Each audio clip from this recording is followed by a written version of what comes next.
السلام عليكم. السلام ورحمة الله وبركاته. مبارك لكم أول شيء نجاح المزاد.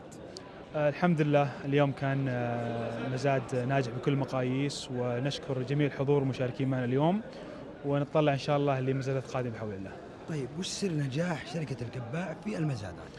بحمد الله طبعا اليوم يمكن عرضنا مجموعة من المملكات السكنية والتجارية، ودائما احنا نقتنص الفرص العقارية المميزة الاستثمارية اللي تعطي فرصة للمستثمرين والمشترين أيضا ل يعني زيادة خلينا نقول الاستثمار في هذا القطاع من خلال دخول مثل المزادات، ودائما حريصين تقديم تجربة مميزة للحضور من خلال سهولة إجراءات التسجيل، كذلك من خلال توضيح البيانات اللازمة من العقارات، من خلال أيضا تصوير الملازم بحيث أنه أي مشتري يكون عنده كافة البيانات وجميع المعلومات الخاصة بكل عقار، بما يكفل أنه يأخذ العقار ويشتريه وفق يعني نظرة حقيقية واستثمارية أيضا، مع بلا شك نقدم أيضا توصيات استثمارية واستشارات لكل المشترين معنا من خلال يعني إيضاح المنطقة وكيف أهميتها، وشرق الرياض أيضا من الجهات المستهدفة حاليا في القطاع العقاري. ما هي المشاريع المستقبلية للمزاد القادم؟